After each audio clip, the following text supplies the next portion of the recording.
Hello भैया, स्वागत है आप सभी का मेरे यूट्यूब चैनल स्कूल ट्यूशन गुरुजी में। तो बच्चों, आज हम डिस्कस करने वाले हैं आपका ओल्ड सिलेबस जो कि 2023-24 का लिए जारी किया गया था।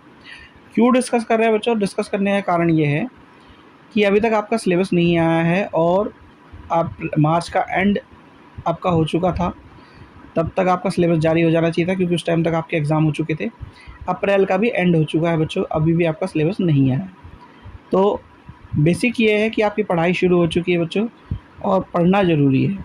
तो इसलिए एक बार ओल्ड सिलेबस को हम देख लेते हैं, क्योंकि ओल्ड सिलेबस में ज़्यादा चेंजेस नहीं आते हैं और जो न्यू सिलेबस रहता है वो भी आपका ओल्ड सिलेबस से मिलता-जुलता ही रहता है। केवल फ़र्क रहता है कि 1 या 2 चैप्टर कई बार बढ़ जाते हैं। तो हमें बढ़ने से कोई दिक्कत नहीं है बच्चों, हमें पढ़ना है और पढ़ने के लिए जो चैप्टर्स हमें दिए गए हैं वो हमें देख लेने हैं। तो जैसा कि हर साल आपको देखने को मिलता था बच्चों, जो वो किस क्लास 6th में आपको देखने को मिला, 7th में आपको देखने को मिला, क्या देखने को ये मिला कि आपको प्रीवियस ईयर की कुछ जो है चैप्टर्स को पढ़ना था। वैसे ही आपको अलाइंड चैप्टर्स को यहाँ पे भी पढ़ना है बच्चों। यहाँ पे आपको देखने को मिल रहा है आपका chapter 2, microorganism friend and foe, यानी सूक्ष्म जीव मित्र एवं शत्रु। इसके साथ अलाइंड चैप्टर है आपका nutrition in plant class 7th का, यानी पादपों में पोषण। और जो क्लास 6 का चैप्टर है living organism and their surrounding, यानी जीवित जीव एवं उनके परिवेश। ठीक है बच्चों, तो ये आपको पढ़नी है। अच्छा, ध्यान रखने वाली चीज़ क्या है बच्चों, यहाँ पे भी आपको रेफरेंस दिया गया है वर्कशीट का, यानी आपको वर्कशीट यहाँ पे भी पढ़नी है। वर्कशीट बच्चों आपकी काफ़ी इंपॉर्टेंट है और वो class 6 to 10th, class 6 to 10th के लिए सभी बच्चों के लिए इम्पॉर्टेंट है। तो जो आपके बड़े भाई या बड़े बहन हैं उनको भी, और छोटे भाई बहन हैं उनको भी आप ये बोलिए कि इन वर्कशीट्स को ज़रूर देखें, क्योंकि जो वर्कशीट दी गई है बच्चों उसमें आपका पूरा का पूरा सिलेबस कवर किया गया है। और जो कोरोना काल था उस टाइम पे वर्कशीट जारी की थी, क्योंकि बच्चों को बुक्स अवेलेबल नहीं थी। वर्कशीट ही एक चीज़ थी जो आपको सॉफ्ट कॉपी में फ़ोन के द्वारा दी जा सकती थी, आसानी से दी जा सकती थी, और इसके द्वारा ही आपको क्या किया जा सकता था, आपकी क्लास की तैयारी की जा सकती थी।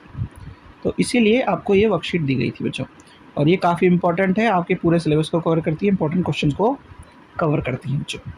ठीक है बच्चों, अब इससे आगे बढ़ेंगे तो आपको क्या देखने को मिलेगा बच्चों, चैप्टर मिलेगा कोल एंड पेट्रोलियम। अच्छा, कोल एंड पेट्रोलियम जब चैप्टर की बात करते हैं बच्चों, तो ये पहले सिलेबस में नहीं था। ठीक है, तो इसकी आपको कोई वर्कशीट नहीं मिलेगी, लेकिन इसका चैप्टर जो है मैंने पिछले साल कराया था बच्चों को, तो वो आपको चैप्टर देखने को मिल जाएगा। ठीक है बच्चों, तो आप इसे वहाँ से देख सकते हैं। ठीक है, फिर बात आती है आपके चैप्टर कौन सा बच्चों, साउंड, यानी ध्वनि। ध्वनि चैप्टर भी आपका पिछले साल नहीं था बच्चों, तो ये आपको कैसे मिलेगा, वर्कशीट में नहीं मिलेगा, ये आपको मिलेगा वैसे जो नॉर्मल वे में कराया गया है, मैंने जो कराया है उसमें। ठीक है, इसकी कोई वर्कशीट नहीं थी, ये पहले जो है आपको पढ़ाया नहीं जा रहा था। ठीक है बच्चों, तो अंत में देखेंगे बच्चों कि आपके ये पूरे के पूरे सिलेबस में है, यानी कि आपका कौन सा चैप्टर बच्चों, आपका चैप्टर नंबर 2। ठीक है, फिर उसके बाद आपका chapter number coal and petroleum, और आखिरी चैप्टर है आपका कौन सा, साउंड। यानी चैप्टर के नंबर की अगर ध्यान दें तो हम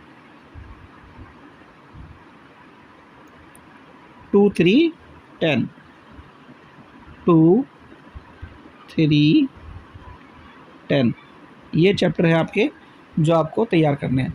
तो बच्चों, अब आपको बिना टाइम वेस्ट किए आपकी तैयारी में लगना है, क्योंकि आपके जो साथ में बच्चे होंगे वो भी तैयारी में लग रहे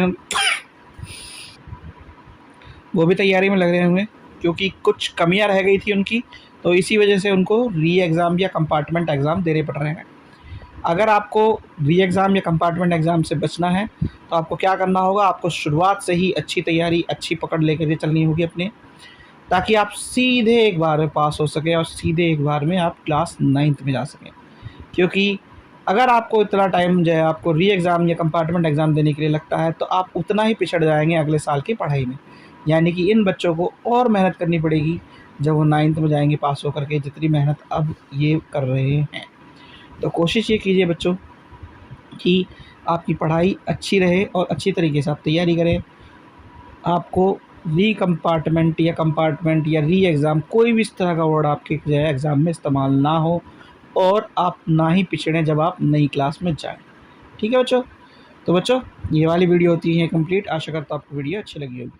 थैंक यू।